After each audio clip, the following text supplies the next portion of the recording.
Welcome to Odd Ifs, where we twist history with mind-bending what-ifs. Today's question is not for the faint of heart. What if David Cronenberg directed Ghostbusters? Yes, imagine a world where Ghostbusters wasn't a comedy, but a clinical descent into biological possession, directed not by Ivan Reitman, but by the Baron of Blood himself, David Cronenberg. No theme song, no Slimer, no who you gonna call, just a city slowly consumed by a parasitic dimension, and men whose bodies begin to betray them.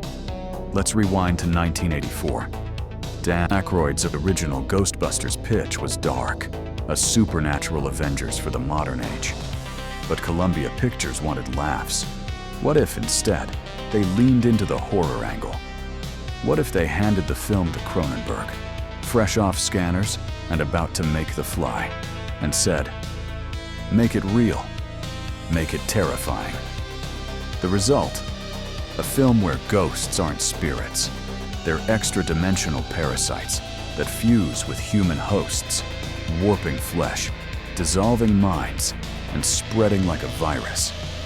The Ghostbusters aren't heroes. They're quarantine specialists in biohazard suits, using proton packs that don't zap ghosts. They tear them out of living tissue, leaving victims screaming as their skin peels back, their eyes liquefy, and their nervous systems short-circuit. There's no comedy, no banter, just cold, clinical horror. And then there's Dana Barrett. In our timeline, she gets possessed by Zool, the gatekeeper, and gives birth to a demonic dog. But in this version, it's far worse. She doesn't just get possessed, she becomes a biological incubator. The entity doesn't leave her body, it merges with it. And in a scene that would have been pulled from theaters, she gives birth not to a dog, but to a pulsating, fleshy mass. A half-human, half-ectoplasmic creature with Vate's face, Peter's voice, and Dana's DNA. Writhing like a newborn insect from The Fly, screaming in a language no one understands. Venkman doesn't save her. He watches, records it. Because in this film, science is more important than humanity.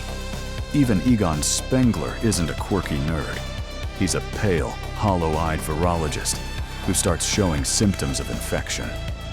His fingers twitch, his saliva thickens, his dreams are full of static and screaming. By the third act, he's no longer human, just a walking host, his spine distorting beneath his lab coat, his mouth opening too wide.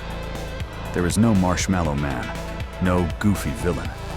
Instead, the Gozer entity manifests as a gigantic, pulsating fungal colony, a mountain of fused human remains, oozing black spores, releasing a toxic miasma that melts asphalt and liquefies lungs.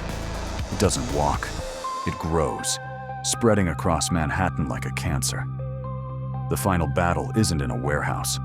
It's in a collapsed subway tunnel where the Ghostbusters fire their proton streams not to trap the entity, but to rupture it, unleashing a wave of infected ectoplasm that rains down on the city, turning thousands into carriers. No victory parade, no kiss, no happy ending. Just a city under quarantine, a government cover-up, and a post-credit scene of a baby crying, its eyes already black, its skin twitching. This film never gets released wide. It's pulled after test screenings. Parents faint, kids scream. Critics call it a violation of cinema. It earns an X rating, gets banned in schools, and becomes a banned cult film, passed around on VHS in underground circles. No toys, no cartoon, no Happy Meal, no Ghostbusters 2. The franchise dies, but the idea of it lives on. And here's the ripple effect. Without the comedy version, the entire paranormal genre evolves differently. No Men in Black, no Pixels. Instead, body horror dominates the 90s. The Thing gets a sequel. The Fly becomes a trilogy. Videodrome is taught in film schools as prophecy. But the weirdest twist? Cronenberg becomes the king of blockbuster horror.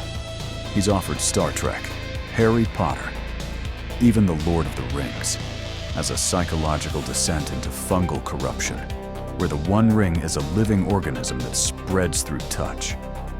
The 90s don't get Spielberg's wonder. They get flesh that mutates, minds that dissolve, and reality that unravels.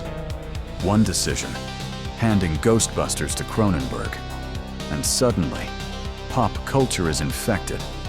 So what do you think? Was comedy the only thing that saved us? Or did we miss a masterpiece of horror? Drop your thoughts below.